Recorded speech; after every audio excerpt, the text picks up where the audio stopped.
اور وہ اس کو اپنے ہاتھ میں لے گی۔ میں نے چغتائی صاحب خبر پڑھی، کچھ خوشی کی خبریں بھی آ رہی ہیں کہ امریکہ کے تھنک ٹینک صاحب نے کہا کہ سارے مذہب مٹ جائیں گے، ان میں کوئی شے نہیں جو عقلمند آدمی مانے، اب دنیا میں صرف ایک مذہب رہ جائے گا اور وہ اسلام۔ ہاں، ہم کتنی اس کی مخالفت کریں، اس کی ہر بات معقول ہے، لاجیکل ہے، زمانے کا ساتھ دینے والی ہے،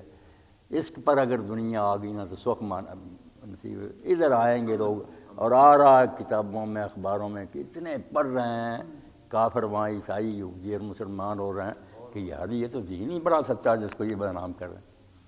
تو جو وعدہ اللہ کے رسول علیہ السلام نے فرمایا نا، اما عائشہ صدیقہ رضی اللہ عنہا نے کہا اللہ کے رسول قرآن میں آتا ہے لیظہرہ علی الدین کلہ کہ سارے دینوں پر اللہ غالب کر دے گا، وہ ہوا تو نہیں۔ اب بھی عرب میں یہود ہیں، نصارہ ہیں، مشرکین ہیں، تو آپ نے فرمایا قیامت سے پہلے ایسا وقت آئے گا کہ خیموں کا بنا ہوا، بالوں کا بنا ہوا کوئی خیمہ یا گارے کا بنا ہوا کوئی مکان وہ بھی نہیں رہ جائے گا جس میں اسلام داخل نہیں ہو جائے گا، خواہ کوئی عزت سے اس کو قبول کرے یا ذلیل ہو کر رعایا بن کر رہے۔ یہی دور ہے جس کی حضور نے خبر دی کہ قیامت ختم ہونے سے آنے سے پہلے پہلے ایک بار زمین اللہ کے نور سے چمکے، اور اس پر یہ لوگ حیران ہوتے ہیں کہ نہیں امام المہدی نہ مانو۔ علامہ اقبال کہتے ہیں اے وہ کہ تو مہدی کے تخیل سے ہے بیزار، مایوس نہ کر آہوئے مشکیں سے، نا امید نہ کر آہوئے مشکیں سے ختن کو، کہ اگر وہ علاقہ چین کا ختن جو ہے وہاں ہرن ہوتا ہے جس میں کستوری ہے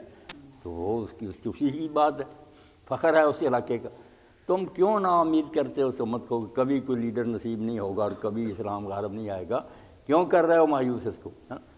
اور مولانا نے بہت اچھا لکھا تجدید احیاء کہ اگر اس خدا کی کائنات میں لینن اور سٹانر اور کافر اور بے دین لیڈر پیدا ہو سکتے ہیں تو ایک امام ہدایت نہیں پیدا ہو سکتا؟ اللہ تعالیٰ مسلمانوں پر یہ رحم نہیں کر سکتا کہ ان کو بھی باقی جو جاہلوں نے چیزیں ساتھ ملا لی ہیں بہت سی من گھڑت ہے، ہو زندہ کفن پوش تو میت اسے سمجھ۔ اقبال نے کہا اگر کچھ غلط چیزیں لوگوں نے ملا لی ہیں اور وہ تمہیں پسند نہیں کیے تو باتیں غلط ہے، یار پھونک مارنے سے نہیں انقلاب آئے تو ٹھیک ہے، یہ اسلام نے کب ہو زندہ